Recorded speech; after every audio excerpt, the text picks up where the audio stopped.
Aðsteinar, í miður tap og dálítið skrítin leikur. Við áttum rönn í leiknum en þeir bara betri. Já, þeir voru bara betri í þessu leik, þeir hittu betur, frákostuðu betur og hreyfðu sér betur sóknarlega, þannig að þetta var sigur sem þeir áttu skilið. Við áttum byrja leikinn vel, byrjum aggressífir í vörn og fáum fullt af opnum skotfærum. Við erum ekki að setja það niður, þannig að við erum inn í leiknum. Svo kemur hérna smá rönn hjá þeim, þar sem að þeir stela boltanum. Ég held að við skora, við vorum bara með 4 tapaða bolta í fyrri hálfleik, en ég held að við skora bara leiðbyggjast eins sem við stálum. Náðu þarna forystu og þetta við bara gröfum okkur gröf þarna í fyrri hálfleik, 16 stigum undir. Komum tilbaka og bara vel gert hjá mínum mönnum að koma tilbaka. Og svo hérna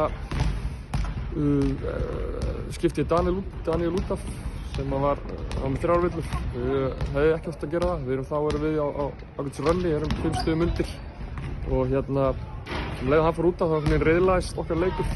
Þeir gera árás og við bara gefumst upp, fannst mér, eftir það. Þó að munurinn hafi, þó að við höfum alveg geta stigið aðeins á bensíngjöfuna, þá gefumst við bara upp og það bara verður að koma í á þeim.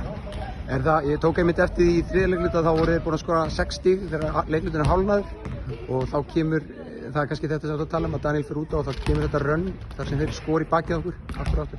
Já, það er vendipunktur í leiknum fyrst mér, og þannig að, eins og ég segi, það er bara mín mistök. Daniel var með 3 villur, ég ætlaði að taka hann út af í 1-2 mínútur. Þetta gerist bara á 1 eða 2 mínútum þarna, þar sem að við missum boltann 2 eða 3 og þeir bara keyra á okkur og allt fyrir fjandar svona. Þannig að þetta voru léleg ákvörðun hjá mér. Hvað er þá næsta dagskrá? Það leikur á 5. næstu viku? Leikur á 5. í Vesturbænum á móti KR og hérna, það er bara við hlökkum til að spila þann leik. Búnir með hamborgarhrygginn og jólasteikina þá og tilbúin í slaginn? Já, ég ætla að vona að menn séu ekki ennþá í afgöngunum. Menn séu bara í pasta og einhver hollum. Glæsilegt, takk fyrir. Takk sem leys.